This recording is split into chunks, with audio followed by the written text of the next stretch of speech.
अनुसंधान संस्थान यानी रिसर्च इंस्टीट्यूट और सेंटर की।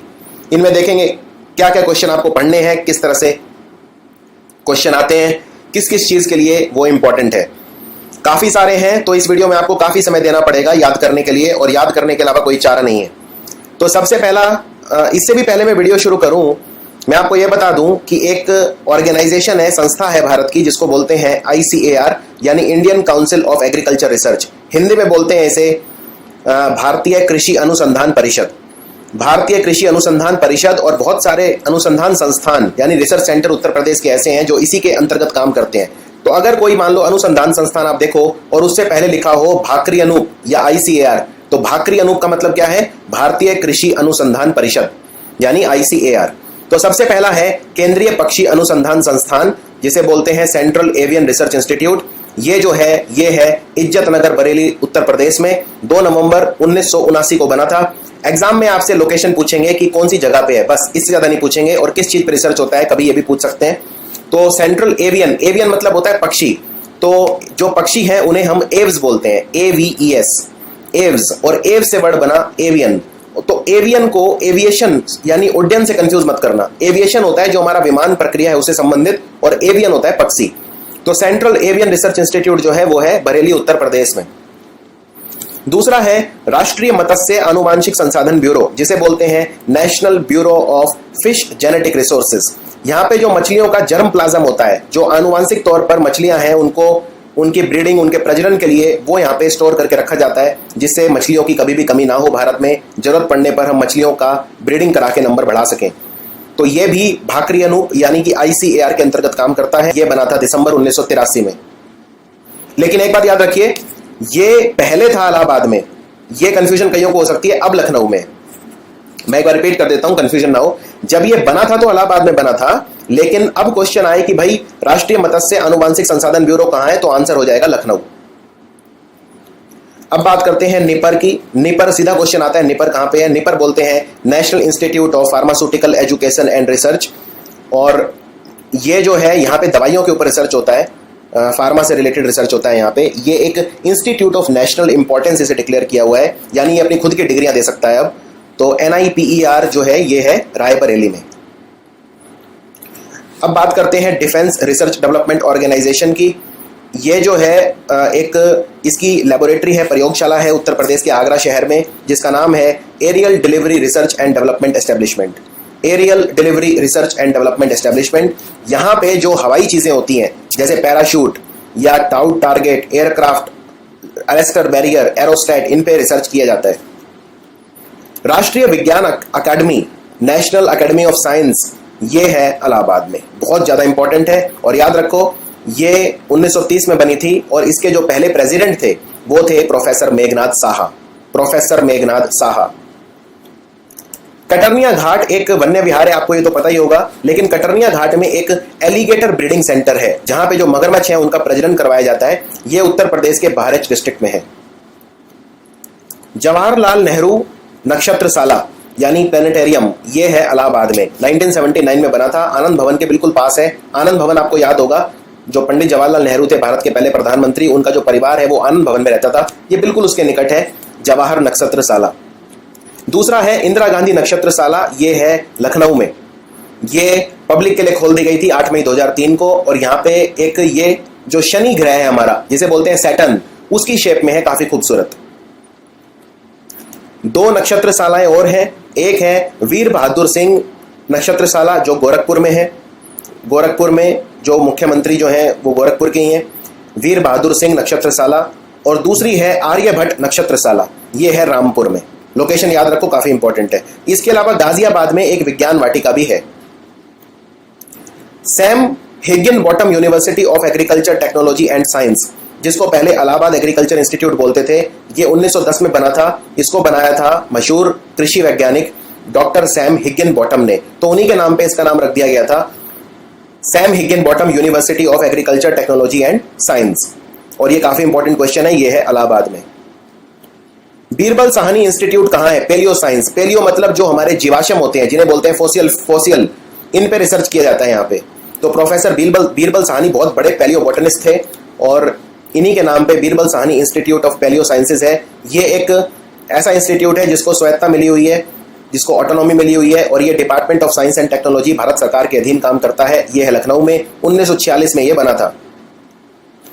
अगला है central institute of medicinal and aromatic plant. Aromatic plant वो होते हैं जो खूबसूरती के लिए उगाए जाते हैं, जिनमें खुशबू होती है, रंग बिरंगे पौधे होते हैं। और मेडिसिनल प्लांट वो हैं जो अपनी दवाई का काम करते हैं, उसके लिए उगाए जाते हैं। तो केंद्रीय औषधीय एवं संगंध पौधा संस्थान बोलते हैं इसे, ये CSIR के अधीन काम करता है और ये है लखनऊ में। ये है लखनऊ में। इसके 4 रिसर्च सेंटर हैं CIMAP के, यानी central institute of medicinal and aromatic plant के, बेंगलोर, हैदराबाद, पंतनगर और पुरारा। लेकिन जो मेन है वो है लखनऊ में, जिसका हेडक्वार्टर। अब बात करते हैं राष्ट्रीय वनस्पति अनुसंधान संस्थान। ये है लखनऊ में। नेशनल बॉटनिकल रिसर्च इंस्टीट्यूट, ये भी बहुत फेवरेट क्वेश्चन है, और ये जो सबसे पहली बार कंसेप्चुअलाइज किया था वो किया था प्रोफेसर कैलाश नाथ कौल ने। कैलाश नाथ कौल का दिमाग था इसको बनाने के पीछे, और ये 1953 में बना था। यहाँ पे पौधों के ऊपर रिसर्च करा जाता है। जो पौधे होते हैं उनको जब आप स्टडी करेंगे तो उसको बोलते हैं बॉटनी, BOTANY, पौधा विज्ञान। अब बात करते हैं टॉक्सिकोलॉजी पे। तो इसे CSIR के अधीन काम करता है ये, और इस इंस्टीट्यूट का नाम है Indian institute of toxicology research, यानी हिंदी में भारतीय विश्व विज्ञान अनुसंधान संस्थान। तो ये है लखनऊ में। अब गन्ने से रिलेटेड 2 इंस्टीट्यूट बहुत इंपॉर्टेंट है। एक तो है उत्तर प्रदेश गन्ना शोध परिषद, यानी कि Uttar Pradesh council of sugar cane research. ये है शाहजहांपुर में। ये 1912 में तत्कालीन कृषि रसायनज्ञ यानी कृषि वैज्ञानिक थे जॉर्ज क्लार्क, उनके द्वारा स्थापित किया गया था। तो ये नाम भी याद रखिए, जॉर्ज क्लार्क। इन्होंने बनाया था उत्तर प्रदेश गन्ना शोध परिषद। आपको बता दूं, उत्तर प्रदेश पूरे भारत में गन्ना जो उत्पादन है उसमें नंबर 1 है। पूरे भारत में प्रथम स्थान है उत्तर प्रदेश का। और दूसरा है भारतीय गन्ना अनुसंधान संस्थान। भारतीय गन्ना अनुसंधान संस्थान ये 1952 में बना था, और ये है लखनऊ में। तो दोनों में कोई कंफ्यूजन नहीं होनी चाहिए, दोनों अलग अलग है बिल्कुल। ये जो है ये है उत्तर प्रदेश गन्ना शोध परिषद, UP council of sugar cane research, और ये है Indian institute of sugar cane research, यानी भारतीय गन्ना अनुसंधान संस्थान। तो दोनों में बिल्कुल कंफ्यूजन नहीं होनी चाहिए। अब बात करते हैं जानवरों की चिकित्सा पे, जिसे बोलते हैं पशु चिकित्सा या वेटरनरी रिसर्च। तो इंडियन वेटरनरी रिसर्च इंस्टीट्यूट जो है ये है बरेली उत्तर प्रदेश के इज्जत नगर में। ये भारत का बहुत ही प्रसिद्ध एक वेटरनरी मेडिसिन का इंस्टीट्यूट है, और ये बना था 1889 में। तो आप देख सकते हो इसे बने हुए लगभग अब 150 साल होने वाले हैं। अब बात करते हैं northern India textile research association, जिसे बोलते हैं नित्रा। इसमें जो हमारे कपड़े हैं उन पे अनुसंधान करा जाता है, कपड़ों के ऊपर रिसर्च होता है। ये है राजनगर गाजियाबाद में, Rajnagar Ghaziabad. Uttar Pradesh textile technology institute है कानपुर में, जहां पे भी जो कपड़े हैं उनके ऊपर हम टेक्नोलॉजी का इस्तेमाल कैसे कर सकते हैं कपड़ों को बेहतर बनाने के लिए, उस पर रिसर्च किया जाता है। ये है कानपुर में। नेशनल शुगर इंस्टीट्यूट ये 1936 में बना था। ये हमारे जो department of food and public distribution है, मिनिस्ट्री ऑफ कंज्यूमर अफेयर, उसके अधीन काम करता है, और ये है कल्याणपुर नाम की जगह जो कानपुर में है। तो Uttar Pradesh textile technology institute और नेशनल शुगर इंस्टीट्यूट, राष्ट्रीय जो चीनी उद्योग वो है इंस्टीट्यूट, वो है कानपुर में दोनों। इसके अलावा Indian institute of vegetable research, सब्जियों के ऊपर अनुसंधान के लिए जो है Indian institute of vegetable research, ये है वाराणसी उत्तर प्रदेश में। National bureau of fish genetic resources, ये है लखनऊ उत्तर प्रदेश में, ये मैंने बता चुका हूं आपको। सेंट्रल इंस्टीट्यूट ऑफ सब ट्रॉपिकल हॉर्टिकल्चर, हॉर्टिकल्चर होता है जब हम फल और सब्जी उगाते हैं, उसे बोलते हैं हॉर्टिकल्चर। तो जो सब ट्रॉपिकल हॉर्टिकल्चर के लिए सेंट्रल केंद्रीय इंस्टीट्यूट है वो है लखनऊ में। चंद्रशेखर आजाद यूनिवर्सिटी कृषि यूनिवर्सिटी है ये, और ये कानपुर में है। सुपर इंपॉर्टेंट है ये क्वेश्चन। चंद्रशेखर आजाद यूनिवर्सिटी कहां पे है कृषि के लिए, ये है कानपुर उत्तर प्रदेश में। इसके अलावा वीवी गिरी नेशनल लेबर इंस्टीट्यूट है नोएडा में। राष्ट्रीय श्रम इंस्टीट्यूट है नोएडा में। इंदिरा गांधी राष्ट्रीय उड़ान अकेडमी, ये है फुर्सतगंज एयरफील्ड अमेठी में। इंदिरा गांधी राष्ट्रीय उड़ान अकेडमी। छत्रपति शाहूजी महाराज यूनिवर्सिटी है कानपुर में। छत्रपति शाहूजी महाराज मेडिकल यूनिवर्सिटी लखनऊ में है। Ram Manohar Lohia National Law university है लखनऊ में। शैक्षिक संस्थान और अनुसंधान दोनों कवर करूंगा इस वीडियो में।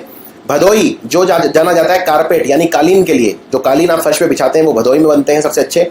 तो भारतीय कालीन प्रौद्योगिकी संस्थान ये है भदोई में, जिसे बोलते हैं Indian institute of carpet technology. Indian institute of carpet technology ये है भदोई में। 1998 में ये स्थापित किया गया था। Indian institute of Pulses Research, ये Indian Council of Agriculture Research के अधीन काम करता है, यानी यहाँ दालों के ऊपर रिसर्च होता है, जो दाल आप खाते हैं। तो भारतीय दलहन अनुसंधान संस्थान बोलते हैं, ये है कानपुर में, ये बना था 1966 में, ये भी बहुत ज़्यादा इंपॉर्टेंट है। इसके अलावा 4-5 इंस्टीट्यूट और देखते हैं जो बहुत अलग किस्म के हैं। हरीशचंद्र रिसर्च इंस्टीट्यूट, ये गणित में, फिजिक्स में, भौतिक विज्ञान वगैरह में रिसर्च करने के लिए है, ये इलाहाबाद में है, ये बना था 1965 में। गोविंद वल्लभ पंत सोशल साइंस के लिए है ये इंस्टीट्यूट, ये इलाहाबाद में है। Centre for social forestry and eco rehabilitation, जिसे बोलते हैं CSFER, ये फॉरेस्ट रिसर्च इंस्टीट्यूट देहरादून के अंतर्गत काम करता है और ये इलाहाबाद में है। Central institute of higher Tibetan study, ये है वाराणसी में। तिब्बत आप जानते हैं, तिब्बत के बहुत सारे लोग जैसे दलाई लामा वगैरह वो भारत में रहते हैं। इसके अलावा भारत में मुख्यतः 4 तरह का जो सिल्क है वो होता है। 4 तरह का जो है वो उसका उत्पादन करा जाता है रेशम का या सिल्क का। एक है शहतूती, एक है टसर, एक है अरंडी और दूसरा है मूगा सिल्क। तो मूगा जो रेशम है ये भारत में सिर्फ असम में मिलता है, लेकिन जो बाकी 3 है शहतूती, टसर और अरंडी, ये तीनों उत्तर प्रदेश में मिलते हैं। और रेशम उद्योग कृषि पर आधारित कुटीर उद्योगों में अग्रणी स्थान रखता है। रेशम उद्योग बहुत इंपॉर्टेंट है। अंग्रेजी में इसे क्या बोलते हैं? सेरीकल्चर। अगर क्वेश्चन आ जाए SERI कल्चर, CULTURE, सेरीकल्चर मतलब जब आप कीड़ों का पालन करते हैं, कीड़ों को पालते हैं जिससे उनसे रेशम मिल सके। उत्तर प्रदेश जो है, इसकी जो भूमि है वो काफ़ी अनुकूल है, उपयुक्त है रेशम उद्योग के लिए, और इसीलिए उत्तर प्रदेश में शहतूती, टसर और अरंडी 3 तरह का जो रेशम है वो मिलता है। मूंगा रेशम उत्तर प्रदेश में नहीं मिलता, यह सिर्फ असम में मिलता है। तो इनके लिए जो बीज उत्पादन केंद्र हैं वो कहाँ कहाँ हैं? शहतूती बीजागार 5 जगह है, बहरेच, औरैया, गोरखपुर, मेरठ जो है यहाँ, मतलब 4 जगह पे 5 सेंटर है टोटल। मेरठ में 2 है तो टोटल हो गए 5, लेकिन 4 जगह पे है। टसर बीजागार है 3 जगह पे, सोनभद्र, चंदौली और झांसी। और एरी बीजागार है कानपुर, कानपुर नगर, कानपुर देहात, फतेहपुर और चित्रकूट में। तो 4 जगह पे है एरी बीजागार, 3 जगह पे है टसर बीजागार और शहतूती बीजागार है 4 जगह पे। अब रेल के डिब्बे कहीं बनते हैं उत्तर प्रदेश में। देखो, रेल के डब्बे बनाने के लिए जो पहली फैक्ट्री बनी थी वो बनी थी पेरम्बूर तमिलनाडु में, और फिर बनी थी कपूरथला पंजाब में, और तीसरी फैक्ट्री बनी थी भारत में उत्तर प्रदेश में। लालगंज नाम की जगह है रायबरेली में उत्तर प्रदेश में, जहां पे है मॉडर्न कोच फैक्ट्री, जहां पे रेल के डिब्बे बनाए जाते हैं। इसके अलावा यहीं पे मैं ये बता दूं कि उत्तर प्रदेश में एक और फैक्ट्री बन रही है रेल के डब्बे बनाने के लिए, जिसका अनाउंसमेंट हुआ है फरवरी 2018 में। ये बनेगी बुंदेलखंड में। अभी ये बनके तैयार नहीं हुई है, लेकिन मुख्यमंत्री जी ने अनाउंस कर दिया है कि उत्तर प्रदेश में नया जो रेल के डब्बे बनाने का जो वो बनेगा उद्योग, वो बनेगा बुंदेलखंड में। अब बात करते हैं कुछ बहुत इंपॉर्टेंट यूनिवर्सिटी या कॉलेजेस की। तो IIT कानपुर, ये तो IIT है, बहुत प्रसिद्ध है। IIT कानपुर, ये कानपुर में है, 1959 में बना था। इसका तो ईयर भी याद रख लो कौन से साल में बना था। Sanjay Gandhi post graduate institute medical science के लिए है, लखनऊ में। Indian institute of information technology, ये 3-4 बार क्वेश्चन आ चुका है ये कि IIIT, देखो ये IIT नहीं है, ये 3 बार आई है इसमें। ये Indian institute of information technology है, ना कि टेक्नोलॉजी। तो IIT पूछे कहाँ है तो आंसर है कानपुर, और IIIT पूछे तो आंसर है इलाहाबाद। इलाहाबाद में बना था 1999 में। Motilal Nehru national institute of technology जो है इलाहाबाद में, ये है इलाहाबाद में, MNIT बोलते हैं इसे। और national institute of fashion technology NIFT, ये है रायबरेली में। इसके अलावा आपको बता दूं, इंडियन इंस्टीट्यूट ऑफ, जिसे मैंने बोला था IIIT, Indian institute of information technology, ये उत्तर प्रदेश में सिर्फ इलाहाबाद में ही नहीं है, ये लखनऊ में भी है, और लखनऊ वाला अभी बना है 2015 में। इसके अलावा IIT वाराणसी एक और है, जिसे बनारस हिंदू यूनिवर्सिटी का जो इंजीनियरिंग कॉलेज है, जिसे आप IIT वाराणसी बोलते हैं। Footwear design and development institute, footwear design and development institute बहुत ज्यादा इंपॉर्टेंट है, ये नोएडा में है, और इसका एक कैंपस फुर्सतगंज में भी है जो अमेठी में है। तो 2 कैंपस है इसके, मेन तो नोएडा में है, लेकिन इसका एक कैंपस फुर्सतगंज में भी है। IIM लखनऊ, ये लखनऊ में है, इंडियन इंस्टीट्यूट ऑफ मैनेजमेंट, एकमात्र IIM है उत्तर प्रदेश में। और याद रखो, लखनऊ के अलावा इसका एक छोटा सा कैंपस नोएडा में भी है, तो उसको भी याद रखना है। अब बात करते हैं राजीव गांधी पेट्रोलियम प्रौद्योगिकी संस्थान, यानी Rajiv Gandhi institute of petroleum technology, जहां पे पेट्रोल के ऊपर रिसर्च करा जाता है, क्रूड ऑयल के ऊपर अनुसंधान किया जाता है। और ये कहां पे है? ये अमेठी में जैस नाम की जगह पे है, 2008 में ये स्थापित किया गया था। अब हम कुछ केंद्रीय यूनिवर्सिटीज की बात करते हैं उत्तर प्रदेश में। जो सेंट्रल यूनिवर्सिटी हैं वो कौन कौन सी हैं? तो सबसे पहले है Rani Lakshmibai Central Agriculture University Jhansi, Rani Lakshmibai Central Agriculture University Jhansi की रानी उन्हीं के नाम पे नाम रखा हुआ है। Rajiv Gandhi national aviation university यानी राजीव गांधी राष्ट्रीय उड्डयन विश्वविद्यालय, ये फुर्सतगंज अमेठी उत्तर प्रदेश में है। ये भारत की पहली एविएशन यूनिवर्सिटी है और बिल्कुल अभी अभी बनी है, India first aviation university. Banaras Hindu university, ये इसको शुरू किसने किया था? तो आंसर है पंडित मदन मोहन मालवीय जी ने 1916 में। ये बहुत ज्यादा इंपॉर्टेंट है। इसका पुराना नाम था central Hindu college. Baba Saheb Bhimrao Ambedkar university, जो हमारी संविधान हमारा जिन्होंने लिखा, जो ड्राफ्टिंग कमेटी के चेयरमैन थे बाबा साहेब अंबेडकर, उनके नाम पे ये सेंट्रल यूनिवर्सिटी का नाम रखा है। ये है लखनऊ में, 1996 में ये बनी थी।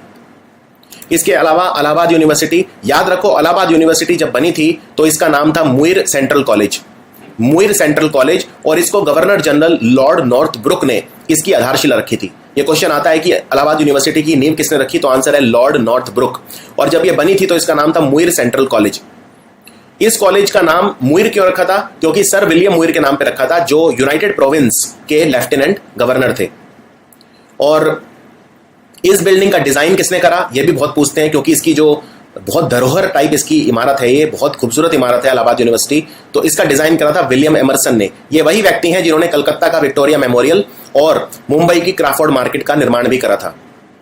और फिर ये पहले तो कलकत्ता यूनिवर्सिटी के अधीन काम करती थी, लेकिन बाद में फिर इसे स्वतंत्र यूनिवर्सिटी बना दिया गया था। तो बहुत ज्यादा इंपॉर्टेंट है इलाहाबाद यूनिवर्सिटी पे ये 3-4 क्वेश्चन। अलीगढ़ मुस्लिम यूनिवर्सिटी, इसके फाउंडर थे सर सैयद अहमद खान, और जब ये बनी थी तो इसका नाम था मोहम्मडन एंग्लो ओरिएंटल कॉलेज। 1875 में ये बनी थी। इसके अलावा कुछ और स्टेट यूनिवर्सिटी हैं जिन पे सवाल आ सकते हैं। स्टेट यूनिवर्सिटी राजकीय विश्वविद्यालय, यूनिवर्सिटी ऑफ लखनऊ लखनऊ में, doctor B R Ambedkar University Agra, Deendayal Upadhyay Gorakhpur University Gorakhpur. Deendayal Upadhyay ji जो हैं, ये इनके नाम पे काफी चीजें रख दी हैं अभी अभी। आगरा का जो एयरपोर्ट है, आगरा एयरपोर्ट का नाम दीनदयाल उपाध्याय जी के नाम पे रख दिया है। मुगल सराय रेलवे स्टेशन जो है, उसका नाम पंडित दीनदयाल उपाध्याय जी के नाम पे रख दिया है। संपूर्ण आनंद संस्कृत यूनिवर्सिटी है वाराणसी में संस्कृत के लिए। चौधरी चरण सिंह यूनिवर्सिटी है मेरठ में, बहुत प्रसिद्ध है चौधरी चरण सिंह यूनिवर्सिटी। चौधरी चरण सिंह भारत के पूर्व प्रधानमंत्री थे, और इनका जो बर्थडे होता है वो 23 दिसंबर को होता है, जिसको हम किसान दिवस मनाते हैं। Chhatrapati Shahuji Maharaj University Kanpur, Mahatma Gandhi Kashi Vidyapith Varanasi, Chandrashekhar Azad University Kanpur, Narendra Dev University Faizabad, very important. MJP Rohilkhand University है बरेली में। Doctor Ram Manohar Lohia Awadh University Faizabad, Bundelkhand University Jhansi, Veer Bahadur Singh Purvanchal University Jaunpur, Uttar Pradesh Rajarshi Tandon Open University Allahabad, Sardar Vallabh Bhai Patel University Meerut, doctor APJ Abdul Kalam Technical University Lucknow, और उत्तर प्रदेश पंडित दीनदयाल उपाध्याय पशु चिकित्सा विज्ञान विश्वविद्यालय एवं गो अनुसंधान संस्थान मथुरा। इसके अलावा गौतम बुद्ध यूनिवर्सिटी है ग्रेटर नोएडा में, King George Medical University Lucknow में, doctor Ram Manohar Lohia National Law University Lucknow, DSM National Rehabilitation University Lucknow, ये उतनी इंपॉर्टेंट नहीं है वैसे, ख्वाजा मोइनुद्दीन चिश्ती उर्दू अरबी फारसी University Lucknow, Banda University of Agriculture and Technology Banda, Madan Mohan Malaviya Institute University of Technology Gorakhpur, Siddharth University Siddharthnagar, Uttar Pradesh University of Medical Science Saifai Etawah, Allahabad State University Allahabad, और जन नायक Chandrashekhar university है बलिया में। सो ये था सारे इंपॉर्टेंट इंस्टीट्यूट और अनुसंधान संस्थान उत्तर प्रदेश के। अगर ये वीडियो आपने देख लिया तो 2 से 3 नंबर आपके पक्के हो जाएंगे। थोड़ा सा मुश्किल है याद रखना, मैं जानता हूं, लेकिन बार बार अगर आप अभ्यास करेंगे तो कोई भी चीज मुश्किल नहीं है। Thank you for watching.